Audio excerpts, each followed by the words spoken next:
Today, Animorphs fans, we're talking about Cycle 6 of the Animorphs book series. That includes 26 through to book 30, including Megamorphs 3, Elfangor's Secret. What it doesn't include is Alternamorphs 1, which was released during this run of books, but I'm considering that a separate entity to the canon series of Animorphs, so that's excluded from this video. Let's first talk about the plot. The plot string as we go through this. What we will notice, first of all, is that a lot of these books are ghost written. So, Exposed through to the Reunion, 4 of the 6 books on show here are ghost written. And I think that's part of the reason why this is more filler than previous runs of books have been. If I were to call fillers out, I would say the Exposed, we're introduced to the Droid, I suppose, but in a very fillerish sort of way. The Experiment is filler. The Sickness, I would say, Sickness and Reunion, I would say, are not filler, because at least in the Sickness we get some closure on Aftran, and we're introduced to the Yeerk peace movement, and the Reunion, of course, is Marco's mother, who's never going to be a filler character, at least so far. So yeah, actually, there's not that much filler in here. The only one that's genuinely a filler is the Experiment, really. So let's talk about the plot going through.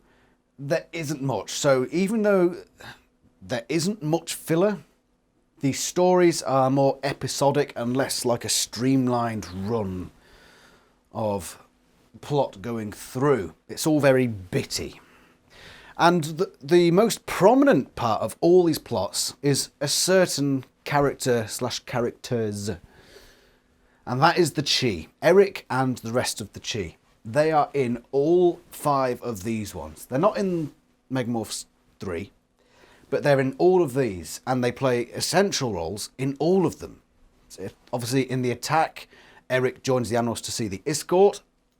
In the Exposed, it's largely due to the Chi programming going all weird. The Experiment, Eric tells the Animorphs about what's going on, but does no work himself. The Sickness, Eric is there protecting Axe, and again, does nothing to help. And the Reunion, he is in the end scene where they are projecting the hologram. But if you watch my review on that, you'll know that I'm suspicious of things going in the background with the Chi in there.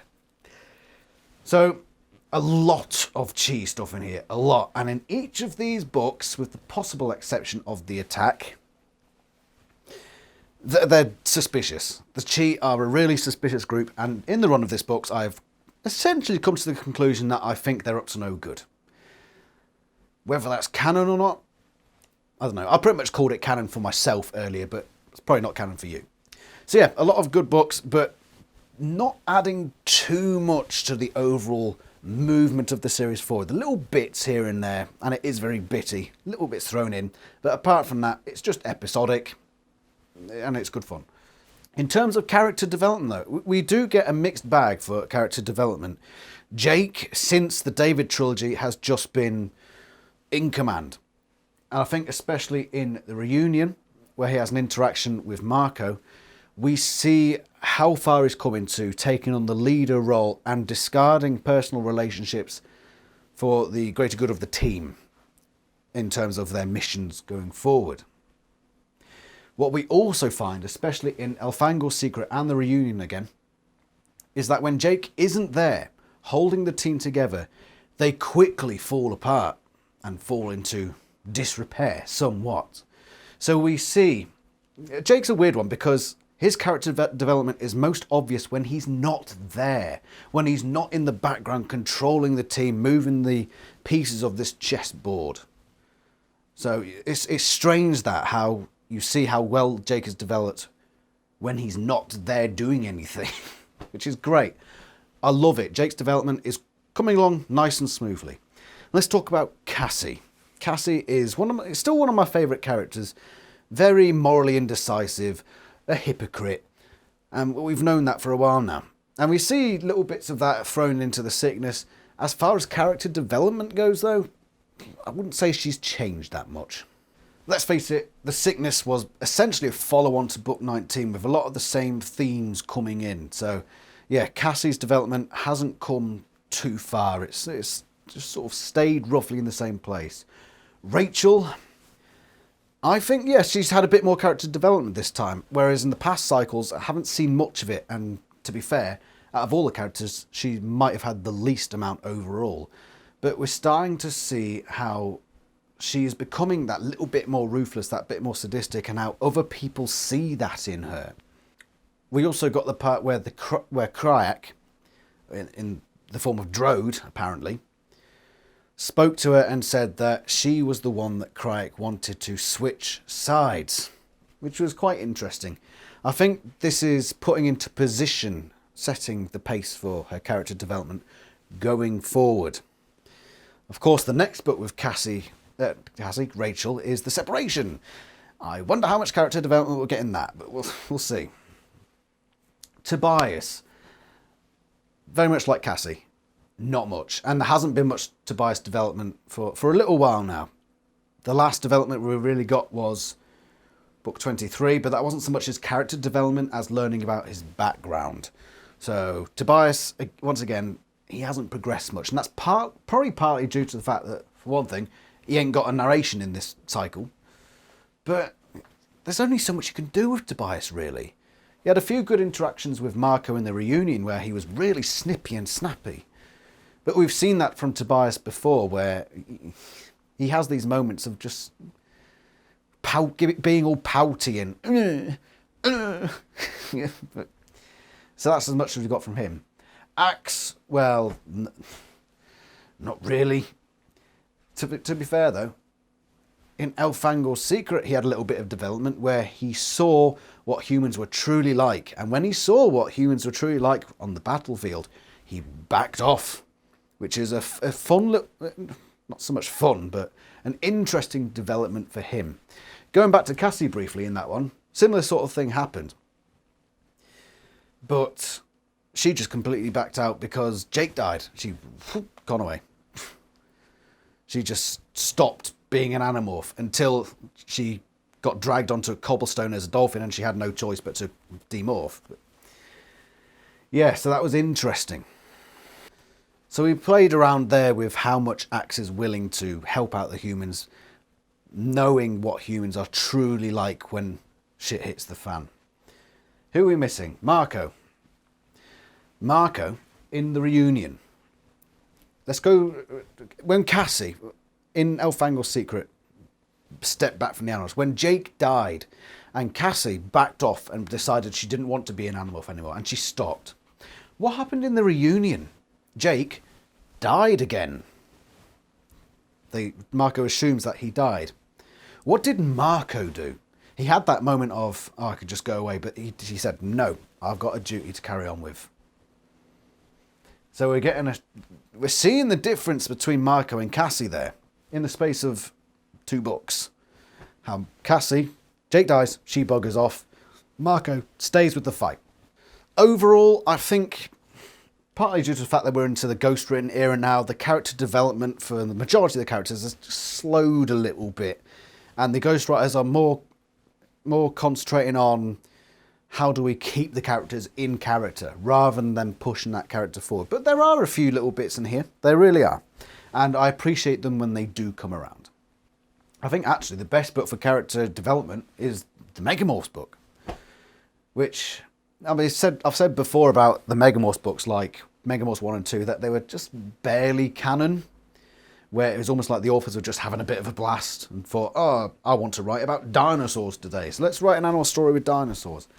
This one is different. This one feels like it belongs, like it was written deliberately, and you do get those character development moments, and it's possibly my favourite book of the series to this point. So let's take that. So 10 out of 10. The Attack 10 out of 10. I said at the start of this run, one of the best books, perhaps not as good as The Predator. So the best book of this whole thing, if it was just the main series, The Attack. If it was all of these, Elfangor's Secret, quality book. The worst one, of course, if we're going by my scores at the end of the videos, the worst one is most definitely The Sickness, which I gave a 5 out of 10. What about the average scores across all of these? Well, if we do all 6 books, the average score turns out to be 7.7. And if we eliminate the Megamorphs and just concentrate on the 5 main series books, the average score is 7.2, which is by far and away the lowest average score of any cycle we've had so far. All the others have been 8 point something, I believe. There might have been like a 7. No, I think they're all 8.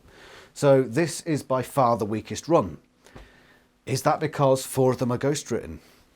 Quite possibly. What I'll be doing at the end of all of these is averaging the Apple Grant books and averaging the ghost written books. I'm putting those 2 numbers side by side and we'll see if there's a difference. But so far, we're already seeing a difference.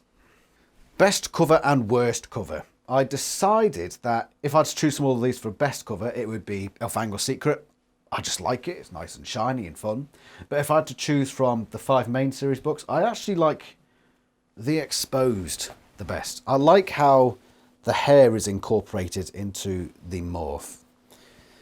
As for the worst one, it pains me to say, but The Attack. The best of these main series run. The best of the main series books. But it just looks weird. The Jake morphing to Tiger. These middle morphs just look a bit goofy again, so I wasn't a great fan of that. The others are a pretty splendid job on the whole. It's nice to see a Yerk on the front cover of one, as we see there on the sickness. Yeah, those are best and worst covers. Best moment and worst moment. The best moment comes in the reunion, when Jake and Marco are having that interaction after Marco's explained that he saw Visser-1. That moment where Jake just takes full control, doesn't mess around, discards that relationship with Marco for the good of the mission. And Marco, instead of saying something snappy or comedic in response, just says, "Understood, sir." I thought that was brilliant, absolutely brilliant. And there were other couple of moments as well that came close to being my favourite. When Jake gets shot in the head in Elfangor Secret is a brilliant moment as well. I still preferred that moment in the reunion though. And there was also the moment where the Ranger got shot because of Marco's plan. That's probably 3rd place. So 2 of the best moments are in the reunion, which only scored a 7 out of 10. But if you go back and watch my review, I explain that there's so much good stuff in here. It's just ruined by the shoddy plot.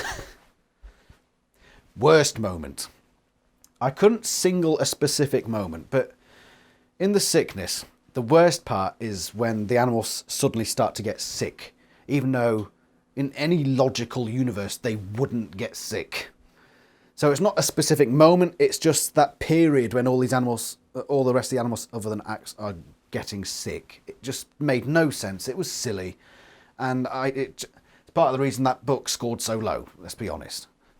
So anyway, that's Cycle 6. I hope you enjoyed this video. I hope you read along with me, and if you have any agreements or disagreements, feel free to share them in the comments below. Remember to join the Animorphs Discord if you want to have a more in-depth discussion about these things. And the next cycle is Cycle 7, and that begins with 31 The Conspiracy, another Jake book, and I tend to look forward to those, so on to that one. So tune in on Saturday, where I shall do my review of Book 31, The Conspiracy. I shall see you then. Ta-ra!